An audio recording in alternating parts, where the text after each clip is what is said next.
আমরা এখন আছি টিএসসিতে। আজকে সেমিফাইনালের দ্বিতীয় খেলা আর্জেন্টিনা বনাম ইংল্যান্ড। রাত 1টা থেকে খেলা শুরু হবে। তার আগে থেকে টিএসসি কানায় কানায় পূর্ণ তাদের দলকে সাপোর্ট করার জন্য। সাথে কিছু ব্রাজিল সাপোর্টারও আসছে যাতে আজকে আর্জেন্টিনা ম্যাচ থেকে হেরে বিদায় নিতে পারে, সেজন্য কিছু সাপোর্টার আসছে ব্রাজিলের।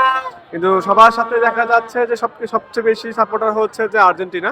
তারা চাচ্ছে যে তাদের দল আজকে ইংল্যান্ডকে হারিয়ে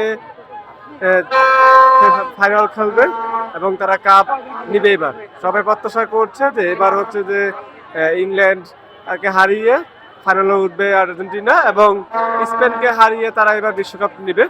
2022 সালে আর্জেন্টিনা ফ্রান্সকে হারিয়ে বিশ্বকাপ নিয়েছে। এবার আর্জেন্টিনার সমর্থকরা চাচ্ছে টানা দ্বিতীয়বার একটা না, যাতে স্পেনকে হারিয়ে তারা যে কাপ নিতে পারে।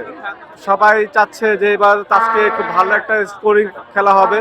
অনেকেই বলছে যে 2-1 প্রেডিকশন হবে, অনেকেই বলছে 3-1 প্রেডিকশন হবে। সবকিছু মিলে টিএসসি খুবই বলা যাচ্ছে যে টিএসসি উত্তাল, মানুষের কানায় কানায় পূর্ণ, তিল ধরার ঠাঁই নেই।